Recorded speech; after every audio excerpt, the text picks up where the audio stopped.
Okay, so let's turn to some of the best lines. I think that there are, as usual, a number of contenders for the best lines. I have a long list of videos, so in the control room, just get ready. These are going to be Bernie videos. I've got 3, but feel free to give suggestions that you guys think are also good ones. So let's go to video 3 first. Bernie on Hillary's attacks on Wall Street. Secretary Clinton called them out. Oh, my goodness. They must have been really crushed by this. And was that before or after you received huge sums of money by giving speaking engagements behind them? So they must have been very, very upset by what you did. Okay, that was pretty good. We also have. Why did you give those speeches? You knew you were going to run for president. And other people have said this, Ben. That's almost to me. I mean, forget what she says about Palestinians. Forget what she says about the environment. That is such a profound lack of judgment from a political point of view. Yeah. Get it from someone else, or you know what? Don't get it. Don't get it. Mm-hmm. Don't get it. Give 2 speeches at universities. Right. You couldn't. You wanted to get a new Buick LaCrosse and you couldn't afford it. I don't think that happened. At the same time, though, if imagine you could get like a Ferrari for speaking for 1 hour. What year did she give the speech? Post Secretary of State. Post Secretary of State, yeah. So I mean, in the past few years. Yeah, I mean, from leaving the Secretary of State's office on, don't tell me she hadn't made up her mind about running for president. And even if you hadn't made up your mind, that means you might. So don't. Yeah. It's just dumb, and it's such a giant misread, even in 2012 or 2013, because that's when she left. Mm-hmm. Of the political climate and what mattered to Americans. That shows to me more than anything that a degree of being out of touch, that you wouldn't know that was going to be received incredibly poorly. I agree. I think that for all of the good characteristics she has, just pragmatically, politically, I think that her ability to read where the winds are blowing and to get there before they're already way past that point, that is not one of her strong suits. And in her defense, almost every established politician misread that. Yeah. I mean, none of us, and pundits. And, that's true. There was a general misreading of what we were going to be talking about in 2016. But I mean, I'm talking about things like gay marriage and stuff like that, too. Like, I think that she took longer than you needed to be on the right side of those things. Yes, they're Clintons. They're super careful and pragmatic. They're Machiavellian. But every gay person in the country, and I apologize to every gay person, I do not speak for you, but millions and millions, or thousands and thousands of gay leaders knew where the Clintons were on gay marriage and on gays, and they were comfortable with where they were. They were on the right side. That's true. I prefer that you be public. But okay, next good line.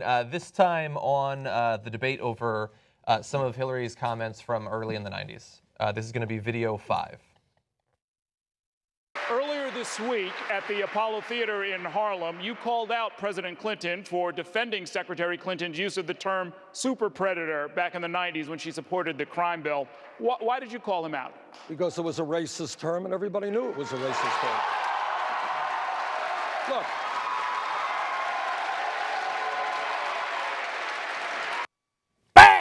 Damn, that was after the break, so that does suggest that maybe they had to settle down after the break. And that doesn't sound like a. Or maybe it wasn't. No, that was not after the break. I think that was before the break. Right, it was while I was occupied. Well, you were on the break. Yeah, that's right. Yeah, that was a strong line. Yeah. And look, I don't think that Hillary Clinton is a racist. I think that she was willing to use language in the 90s for political reasons that had racial connotations. Yeah, she used it once. It was a huge mistake, but but again, I think that the lack of sufficient.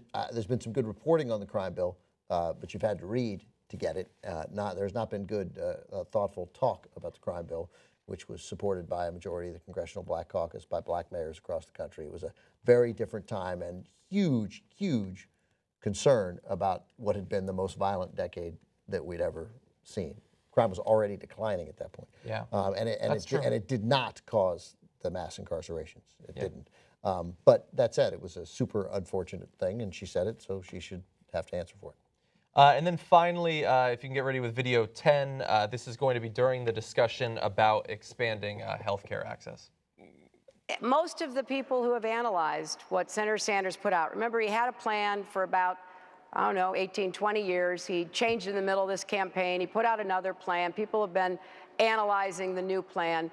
And there is no doubt by those who have analyzed it, progressive economists, health economists, and the like, that it would pose an incredible burden, not just on the budget, but on individuals. In fact, the Washington Post called it a train wreck for the poor. A working woman on Medicaid who already has health insurance would be expected to pay about $2,300. The same for free college. The free college offer, you know, my late father said, if somebody promises you something for free, read the fine print. You read the fine print, Secretary. and here's what it says. The fine print says this, that the federal government will cover 2/3 of the cost and require the states, even those led by Republican governors, to carry out with the remaining 1/3 of the cost. We are not a country that has the courage to stand up to big money and do what has to be done for the working families of this country. Secretary Clinton will have to explain to the people of our country how it could be that every other major country on earth manages to guarantee health care to all of their people, spending significantly less per capita than we can. I live 50 miles away from Canada, you know? It's not some kind of communist authoritarian country. They're doing okay. They got a health care system that guarantees health care to all people. We can do the same. Terms of public colleges and universities. Please don't tell me that we cannot do what many other countries around the world are doing. Kids should not be punished and leave school deeply in debt for what crime? For trying to get an education. Thank you, yes, Senator. Well, we are going to pay for it. Secretary Clinton. So I actually think that that conversation went on for a little bit. It and did, the, and the yeah. backside, when yeah. he went sort of back to his point there, I thought that was sort of his And I time. think that's when he got the big cheer. Yeah, that was like a minute later that they wrapped up that point, and I thought Yeah. I thought he won it, and I thought it was sort of his strongest, among his strongest moments. That what Hillary Clinton did at the beginning of that clip, and a lot of people miss it, I think, was she repeated that right-wing talking point you know, when somebody promises you stuff, free stuff, he's promising you free stuff. Yeah. That's what Tea Partiers say. That's what Sean Hannity says. That's not what a Democrat is supposed to say when the other Democrat proposes universal health care. Free stuff, free stuff. Yeah. That's what turns the stomach of real liberals and progressives. I want to support the Democratic candidate. I want to be on the right side. But the Democratic candidate is on the real right side, which is the wrong side. I don't know if you're following what I'm saying, because I'm being very confusing. We're going to post I a think map you got on the it. I think website. they got it. Yeah.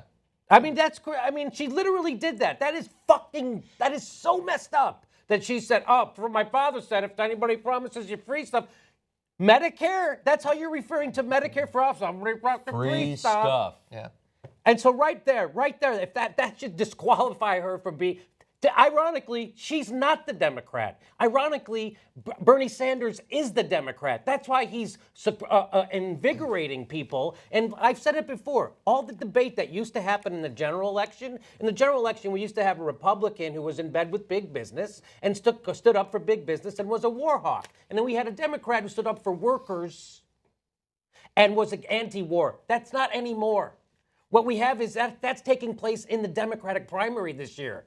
So what's happening is we have a guy who's not bought by corporations, who's beholden to the voters and not the donors, and we have somebody who is in bed with big business, Wall Street, military-industrial complex, and big pharma.